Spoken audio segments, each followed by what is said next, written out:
کچھ ایسے بھی متاثرین ہیں۔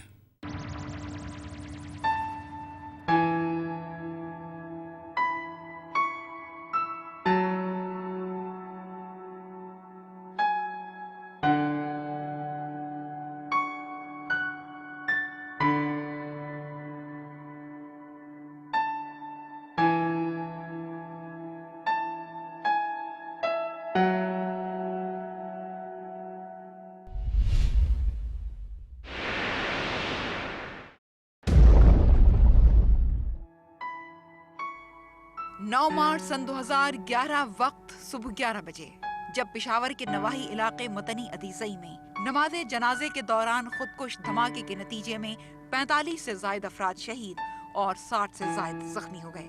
کہا جاتا ہے کہ پشاور کے نواحی علاقے متنی عدیزئی میں شیخ نقی قبرستان میں امن لشکر کے رہنما دلاور خان کی بہو کی نماز جنازہ کے لیے جیسے ہی لوگوں نے نیت باندھی، اچانک اسی وقت 18 سے 20 سال کا ایک نوجوان دوڑتا ہوا آیا اور صفوں میں گھس کر خود کو دھماکے سے اڑا دیا، جس کے نتیجے میں انسانی اعضاء دور دور تک بکھر گئے۔ 4 افراد نے ہسپتال میں دم توڑا۔ ایک خبر رساں ایجنسی کے مطابق موقع پر ہی 35 افراد شہید ہو گئے تھے۔ کچھ لوگوں کا کہنا ہے کہ جنازہ گاؤں کے وکیل نامی ایک شخص کی بیوی کا تھا جو رات کو بیماری کے باعث انتقال کر گئی تھی۔ سیکیورٹی کے ناقص انتظام کی وجہ سے بڑی تعداد میں ہلاکتیں ہوئیں۔ اس دھماکے میں 17 کلو گرام دھماکہ خیز مواد استعمال کیا گیا تھا۔ 9 مارچ 2011 کا دن بہت سے لوگوں کے لیے ایک بدقسمت دن ٹھہرا۔ جو دہشت گردی ہو رہی ہے یہ بہت بڑا ظلم ہو رہا ہے۔ دھماکے کے بعد ہمارا صحت بہت خراب ہوئی ہے۔ گھر کیسے تباہ و برباد ہوتے ہیں یہ میں نے ایک دھماکے کے بعد جانا۔ جنازے پر حملہ یقیناً ایک بزدلانہ حرکت ہے۔ کیا ایسے لوگ انسان کہلانے کے مستحق ہیں جو دوسروں کی جان لیتے ہیں اور اپنے طرز عمل سے یہ ثابت کرنے کی کوشش کرتے ہیں کہ یہ وحشی جانوروں سے بھی بدتر ہیں؟ خودکش بمبار کے حوالے سے اس وقت پاکستان میں ایک وبا پھیلی ہوئی ہے اور عرصے سے ہم اس مصیبت کا شکار ہیں، تو اس میں بھی ظاہر ہے کہ ان کو وہ کچھ اس طرح کے لوگ تو مل جاتے ہیں جو والنٹیئر کرتے ہیں اپنے آپ کو اس کام کے لیے۔ اب یہ تحریک ان کے دماغ میں کیوں پیدا ہوتی ہے؟ ایک حد تک تو یہ جیسے ہم نے دیکھا کہ یہ جو لال مسجد کا واقعہ تھا اس واقعے کے بعد سے یہ سلسلہ زیادہ شروع ہوا، اور مذہبی حوالے سے بھی آپ کو پتہ ہے کہ لوگ سینسٹیو ہوتے ہیں، اور اس حوالے سے اگر ان کے دماغ میں ایک تحریک پیدا کر دی جائے کہ یہ ایک نیک مشن ہے اور اس کا انجام کل کو ان کے لیے اچھا ہے کہ سیدھا جنت کا داخلہ ہے، اگر کوئی اس طرح کی بات انسانی ذہن میں راسخ ہو جاتی ہے کہ دنیا تو عارضی ٹھکانہ ہے، کیوں نہ ایک وقتی طور پہ ایک بہت بڑی قربانی دے دو، اور جو اس کا صلہ جو ہے وہ آپ دیکھیں کہ آنے والی زندگی میں وہ ساری چیزیں جس کی انسان ایک خواہش کر سکتا ہے، اگر وہ یقین کی حد تک آپ کو کوئی ہستی کوئی شخص آپ کو کنونس کرا دیتا ہے تو پھر اس کا نتیجہ یہی نکلے گا کہ وہ لوگ یہ سب کچھ کر گزرنے کو تیار ہیں اور وہ کر گزرتے ہیں۔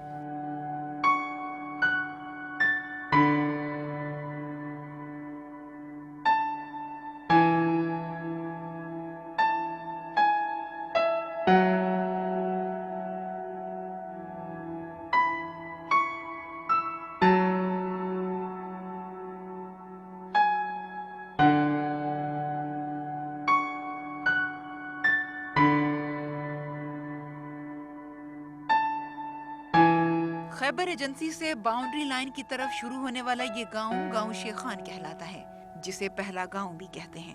اس سے پہلے کا سارا علاقہ مقامی زبان میں علاقہ غیر کہلاتا ہے اور اس گاؤں کو علاقہ سرکار میں شمار کیا جاتا ہے، مگر اس کے باوجود مقامی لوگوں کا کہنا ہے کہ یہاں پر کوئی سہولت دستیاب نہیں۔ ہمہ وقت دہشت گردی کے سائے منڈلاتے ہیں اور کوئی نہ کوئی حادثہ کوئی نہ کوئی واقعہ پیش آ ہی جاتا ہے۔ چوروں کی وجہ سے ہم اپنے مریضوں کو اسپتال نہیں لے جا سکتے، اگر لے کے جائے تو وہاں پر آپ سے جو اسپتال کے لیے ادھار مانگ کر جا رہے ہو یا آپ کے پاس موبائل ہے یا کہ تو وہ بھی چھین لیتے ہیں۔ اگر آپ جا کر شیخان چوکی سے پوچھ لے تو وہ کہتے ہیں کہ یہ علاقہ ہمارے پاس نہیں ہے۔ اگر آپ جا کر سربند چوکی سے پوچھ لے تو وہ کہتے ہیں کہ ہم طالبانائزیشن یا اس دہشت گردی کی وجہ سے باہر نہیں نکل سکتے، آپ لوگ خود اپنا انتظام کریں۔ اب ہمارے پاس کوئی پستول نہیں لے کے جا سکتے اور وہ لوگ راکٹ لانچر اور کلاشنکوف سمیت آتے ہیں۔ तो सिक्योरिटी की यही वजह है कि कोई ख़ास बंदोबस्त नहीं है। ये बाहर से जो लोग आते हैं ये पाकिस्तान में दहशतगर्दी करते हैं और इसी पाकिस्तान को बदनाम करते हैं। ये सब जो दहशतगर्दी करते हैं ये इन गरीब आवाम को इसमें करते हैं, ज़ख्मी और मौत होता है इसमें कोई इतना नहीं है। जिस तरह आप देख रहे हैं ये पीछे एक गरीब घराने से ताल्लुक़ रखता है, लेकिन ये दहशतगर्दी की वजह से अभी अल्लाह के आसरे पर बैठे हुए हैं। इसमें उसका बीवी ब्लड कैंसर है या उसका ख़ावंद ये धमाके में ज़ख्मी हुआ है, तो अब ये क्या करे, ये कहाँ जाए? ये दहशतगर्दों से पूछिए, दहशतगर्द क्या करेगा? दहशतगर्द तो आते हैं बस धमाका करते हुए चले जाते हैं।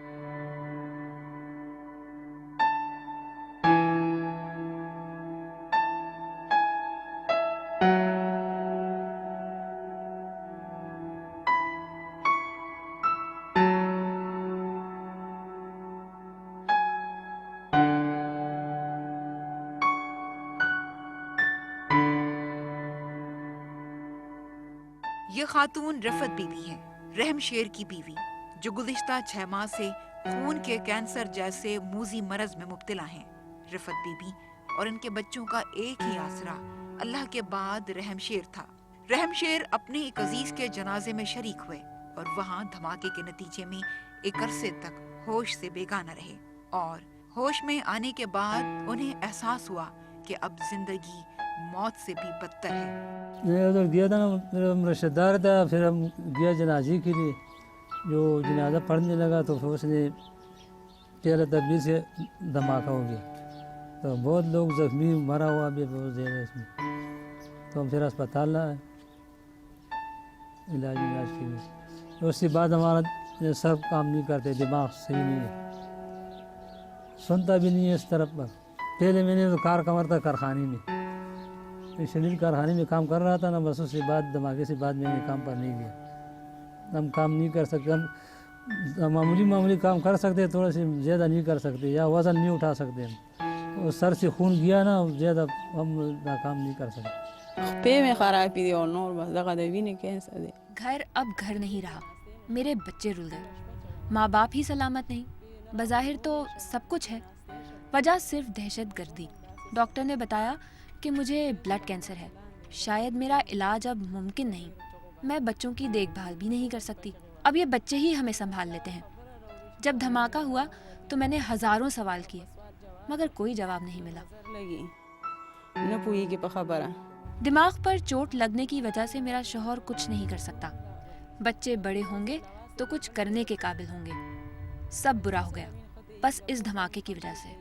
कोई इस कदर लाचार भी हो सकता है, मैंने सोचा ना था।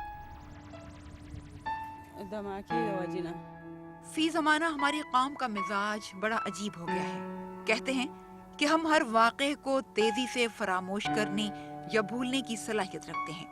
यकीनन वक्त बड़ा मरहम है, मगर जिस पर गुजरती है वो ही जानता है, और एक कौम होने के नाते हमें मनफी रवैयों का खात्मा करना होगा। जब भी एक एपिसोड होता है कहीं पे, अगर खुदा न खास्ता भरे बाज़ार में, चौक पे, किसी बिल्डिंग के हवाले से और किसी मशहूर जगह पे और किसी बड़े शहर में या छोटे शहर में, जब भी इस तरह का एपिसोड हुआ है, आप देखेंगे कि अगले ही लम्हे जो है ज़िंदगी फिर से रवां दवां, और इंसान जो है वो अपने आप को उस गम की शिद्दत को भुलाते हुए वो अपने आप को फिर से ज़िंदगी की रौनकों में अपने आप को मसरूफ़ कर लेते हैं और कारोबार ज़िंदगी फिर से वैसे ही चल पड़ता है। तो जो मुतस्सिरीन होते हैं वो उनके ज़हनों पे तो एक नक्श ज़रूर छोड़ जाता है, और कुछ बातें उस हवाले से होती हैं जो कि शायद इस तरह के एपिसोड में चले जाने वालों को तो उनकी तो ज़िंदगी छिन गई और शायद उनके लिए आसानी पैदा होगी एक तरह से, लेकिन जो उनके पीछे रह जाने वाले लवाकिन हैं उनके लिए ये सदमात इस तरह के होते हैं जो कि मुद्दतों उनको याद रहते हैं, महीनों नहीं सालों पे उनका असर होता है। दहशतगर्दी के खात्मे के लिए हमें एक होना होगा और संजीदगी से इसको रोकने के लिए अमली कोशिशें करना होंगी कि जिंदगी और माशरे की बका के लिए बहुत ज़रूरी है।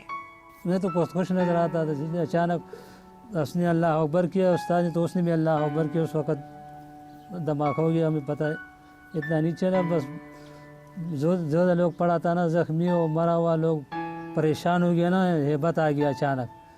बस कोई उधर दौड़ रहा था, कोई उधर दौड़ रहा था, किसी का पता भी नहीं चला कि कौन है कौन नहीं, किसी का बाप मारा था, किसी का बेटा, बस किसी का सर नहीं था, किसी का पैर नहीं था, किसी का साहब ढांचा नहीं था, कोई पता नहीं चला। भाई परेशानी था, खून खून था सारी जगह पर। मैं भी उस नमाज जनाजा में शरीक था कि अचानक धमाका हो गया। पता नहीं वहाँ कौन दहशतगर्द घुस आया। मेरे 4 करीबी अजीज भी शामिल थे। लोकल लोगों के लिए इतने मुश्किलात है, बाकी जो स्मगलिंग के लोग आते हैं, स्मगलिंग का सामान आता है, उसके लिए फ्री हैंड है।